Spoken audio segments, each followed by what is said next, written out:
ஃப்ரூட்ஃபிக்ஸ் நேயர்களுக்கு வணக்கம். இது நூல் முகாம் நிகழ்வு.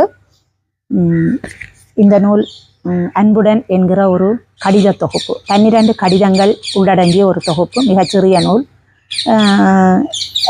நாங்கள் பயணம் போகிற போது எங்களுடைய கைப்பையில் வைத்து சென்று வாசித்து முடித்து விடக்கூடிய அளவிலான அவ்வாறான ஒரு நோக்கத்தில் தான் எழுதப்பட்டதும் கூட. ஏனென்றால் இன்று நேரம் இன்மை என்பது மிகப்பெரிய பிரச்சனை.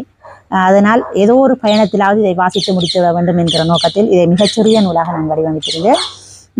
இதில் 12 கடிதங்கள் இருக்கிறது. ஒவ்வொரு கடிதங்களும் உணர்வு பூர்வமானவை. இந்த கடிதம் எழுதுவது என்பது ஒரு குறிப்பிட்ட காலத்தோடு எங்களிடமிருந்து இல்லாமல் போய்விட்டது. ஆனால் அந்த கடிதம் உண்மையில் ஒரு கடிதத்தை எந்த தொடர்பாடல் வசதிகள் மிக குறைந்த அந்த காலத்தில் எங்கோ இருக்கிற ஒரு அம்மாவின் கடிதம்தான் ஏதோ ஒரு பனித்தேசத்தில் வாழ்கிற பிள்ளையின் மனதை ஆற்றுப்படுத்துவதாக இருந்திருக்கிறது. எங்கோ இருக்கிற ஒரு மனைவியின் கடிதம்தான் கணவனுக்கு மிக ஆறுதலாக இருந்திருக்கிறது.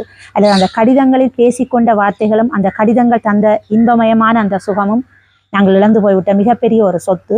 இன்று அது இல்லாமல் போயிருக்கிறது. அந்த காரணத்தினால்தான் நான் ஒளியரசி என்கிற சஞ்சிகையில் அந்த கடித இலக்கியங்களை ஒரு பாகமாக இணைத்திருந்தேன். பல்வேறு கடிதங்கள் வரும், மாதாந்தம் பல்வேறு கடிதங்கள் வரும். அவற்றில் நாங்கள் தெரிவு செய்து பிரசுரிப்பதுண்டு.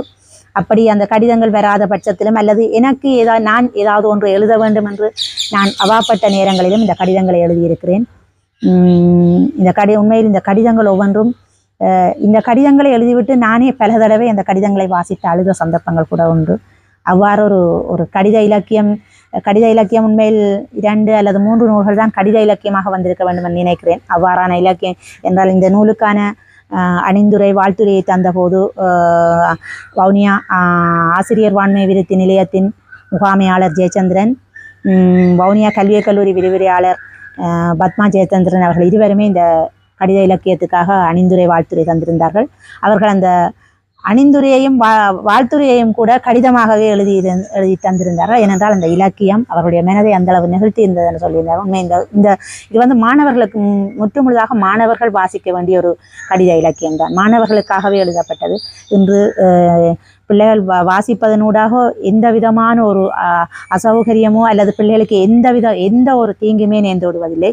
வாசிக்கிற போது பிள்ளைகளுக்கு அறிவு முயற்சி அடைகிறதே தவிர அவர்களை எந்த விதமான தீங்கையும் அனுபவிக்கவில்லை. ஆகையால் இந்த கடித இலக்கியம் மாணவர்களிடம் அதிகமாக கொண்டு சேர்க்க வேண்டும் என்கிற ஒரு எண்ணத்தில் எழுதப்பட்டது தான். ஒவ்வொருவர் இந்த கடிதங்களை ஒவ்வொன்றாக நான் வாசித்து விட முடியாது. அதனால் முடிந்தவர்கள் இந்த புத்தகத்தை இப்போ எங்கோ ஒரு இடத்தில் காண்கிற போது இந்த கடிதங்களை வாசித்து, இந்த கடிதத்தை வாசிக்கிற போது அல்லது இந்த புத்தகத்தை வாசித்து முடித்த நிறைவில் நீங்களும் யாருக்காவது கடிதம் எழுத வேண்டும் என்று தோன்றும். அவ்வாறு தோன்றுகிற போது நீங்களும் ஒரு மடலை எழுதி உங்கள் அன்பானவர்களுக்கு எழுதி அனுப்புங்கள்.